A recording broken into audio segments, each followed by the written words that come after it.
Hello, hello. I am back to help you do this thing called life. So, we have been talking about Jesus, his emotions, his temptations, how he handled people, how he handled situations. And we've just been trying to see what it is that we need to do to win because so many times we're losing and we don't have to. Jesus came as a man to show us how to do this thing. He came to show us that it can be done. And so, because he was flesh and blood, just like us. So, yesterday we were in Matthew, chapter 26, and um, we've kind of been skipping around in the Gospels because even some of the things that each has in their account, there are sometimes just a little different nuance. And another one that I might want to bring out. So yesterday we were in Matthew 26 verses 31 and 32, and it was when Jesus told them that, this night all of you are going to go away and leave me. And so, the disciples were saying, I won't.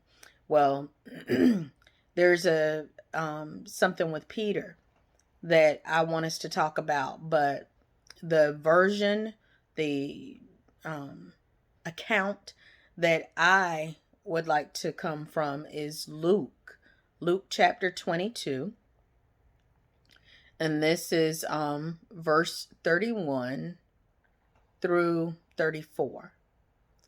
And so he's told them, that they were going to leave. And so Jesus says to, and it is in other accounts as well. It doesn't flow right from what we studied yesterday in this account. It's the same incident, but it is dealt with differently. Okay, it's portrayed, or what's my word I'm looking for?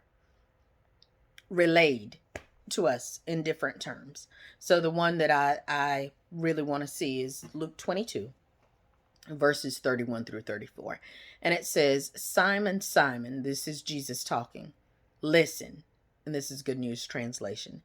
Simon, Simon, listen. Satan has received permission to test all of you, to separate the good from the bad, as a farmer separates the wheat from the chaff. But I have prayed for you, Simon, that your faith will not fail. And when you turn back to me, you must strengthen your brothers. Peter answered, Lord, I am ready to go to prison with you and to die with you.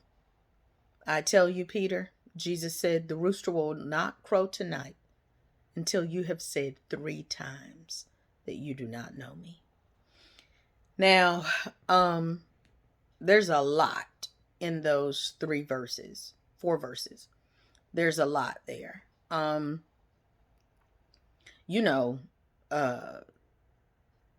Peter was one of Jesus's road dogs, right? Of course there were those who followed, and then there were the 12 disciples, and then there were the 3 that he would normally take further with him. And Peter was one of those 3. And he told him, Simon, Simon, listen. Satan has received permission to test all of you, to separate the good from the bad, as a farmer separates the wheat from the chaff. Now, in the King James Version, it says, Satan has desired you. Satan has desired to sift you as wheat. Now, when we think of, I know for me, when I would think of sifting, you think about how and a lot of people these days may not even know, but we used to have sifters, and we could sift the flour. It'd be a little handheld thing, and you could sift the flour, and if there were any hard parts, they'd stay in the colander or strainer. Colander, there are different ways to say it, but it would stay in there. So, the first time when I was reading, I'm thinking sifting is that. Whew. Until many years ago, there was a young man who was preaching, and he was talking about this. And he said, Satan has desired to sift you as wheat. The way that they did wheat, they would beat it. And I looked it up today on YouTube just to see how wheat was separated. And it would be beaten. I'm talking about beaten. That's how they separated it, by the beating. And I'm here to tell you that though you may feel beaten right now, if you are a true believer of Christ, you got to know, even though you're being beaten, you're being separated from the rest. God is allowing it to be exemplified in you. That thing that he's given you staying power. He's given you resilience. And so resilience is what we see in Peter, because he said, Satan has desired you, but I have prayed for you that your faith will not fail. And when you turn back to me, you must strengthen your brothers. He's already prayed that our faith not fail.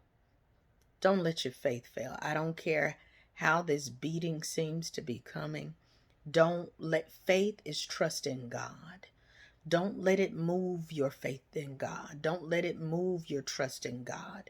Don't let it allow you to question him. You're going to come out on top. It will be seen that you are the real deal.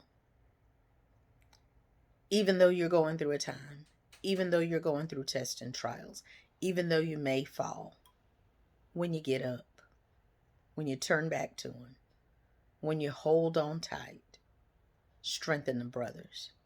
Well, Peter says, Lord, I'm ready to go to prison with you and to die with you. And he says, I tell you, Peter, the rooster won't crow tonight until you've said 3 times that you don't know me. I think we'll deal with those 2 verses tomorrow. I'll save those for tomorrow. I think we have enough to think about. I think we have enough to read over again and to just kind of let settle in our spirits that no matter what comes, no matter what happens, stay true to who you are. Stay true to Christ.